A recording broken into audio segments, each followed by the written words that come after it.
Welcome back. One of the big issues at the moment, obviously, is how cities are now trying to get their own power, to get electricity for the people and firms within their borders. You see Cape Town pushing this strongly. The City of Johannesburg held that Energy Indaba last week. There are other cities that want to do this too. But trust me on this, it's expensive. And you need to get through certain licensing regulations as well. Lebogang Lechuba is with the South African Cities Network. Lebogang, good afternoon and thanks for your time. At the moment, just about all of the metros, in fact all of the metros, buy power from Eskom, they sell it on to their residents, they take the profit that they make, they use it to subsidize electricity for poorer people, and they use it to generate revenue for their other services. With what we're seeing around electricity at the moment, with independent power producers, this is going to change this financial model, this economic model, quite significantly. Yeah, that is true. And good afternoon, Stephen, to you and your viewers at home, and thank you for having me. I think what's important to note is that municipalities can generate their own power of varying sizes when we speak 9 megawatts. And we have already seen existing projects on landfill gas to electricity in municipalities such as eThekwini, City of Cape Town and Ekurhuleni, amongst others, which are municipal financed and owned projects, right? But I think if cities are able to generate their own power and renewable energy at a large scale, they can sell this off to their residents instead of selling them off to Eskom electricity and still be able to maintain their revenue streams. So I think what's important is that to note is that these projects are below 1 megawatts per facility, owing to the previous threshold limit of 1 megawatts, and we tend to refer to these projects as municipal scale projects, and they can be financed internally. I mean, the threshold now, of course, from better generation being raised to 100 megawatts, but it is expensive to build a power station, whatever it is. That means that you need capital, unless, of course, you borrow the money from somewhere.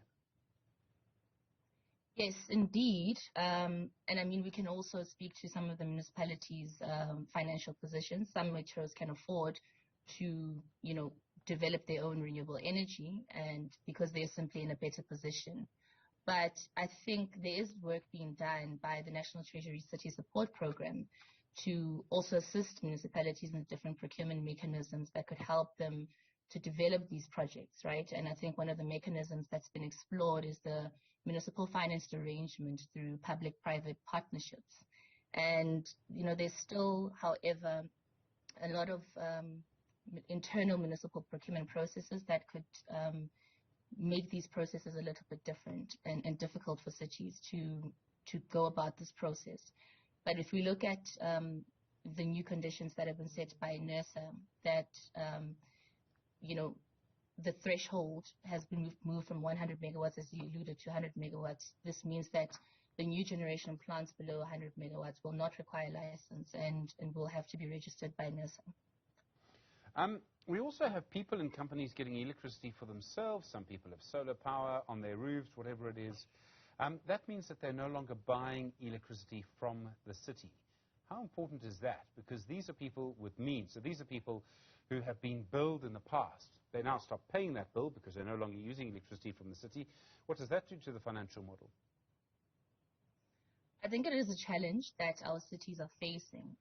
But at the end of the day, there is a need for our municipalities to get people to consume energy in a more efficient way and generate their own power so that we still keep people on the grid. And I think it's a definite risk that cities are looking at. And this is where now we look at what funds have been set aside by metros to help them look at alternative energies like solar projects. And then this will also obviously eliminate the need for cities to engage with Eskom and get people to really start using electricity more efficiently. We all know that load shedding is likely to get more intense. We don't know when it will end. But if some cities, maybe say one city, is able to mitigate load shedding more than others, in other words, it's able to make sure that there's never load shedding in that city, well, then the middle classes and every business organization that can move will probably move to that city. What I'm saying is that if one city does this, all the others need to do it too. Otherwise, we're going to have bigger inequality on a geographic basis in South Africa. So then, does that mean it's important that all cities sort of move at roughly the same speed on this?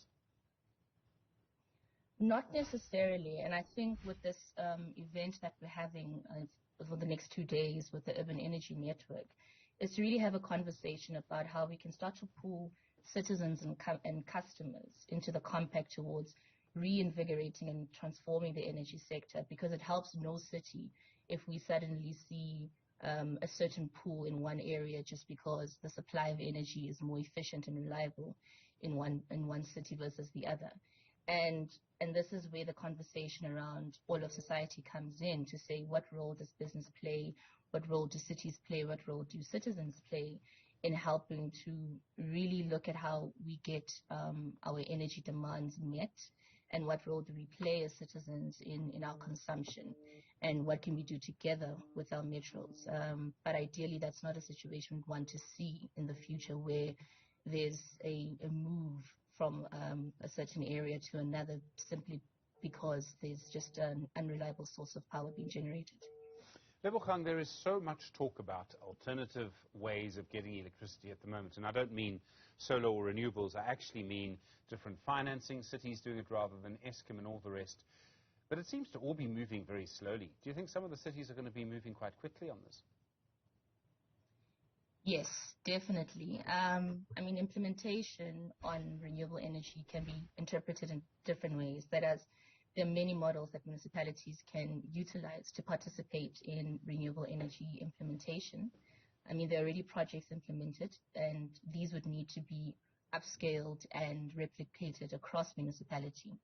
But for participation in the procurement side, this will include providing wheeling services, that is transporting power between renewable energy generators and willing buyers of that renewable energy, for example, corporate companies as well. And we have examples of wheeling arrangements of that kind in Nelson Mandela Bay Metro. But I think ultimately it really does unfortunately boil down to a Metro's financial position. So in a case where Metro is not in a good financial position, we might see this renewable energy implementation, or even alternative energy, as you say, that uptake will be a bit slower. Lebogang Lechuba, thank you very much indeed from the South African Cities Network. Do appreciate the time.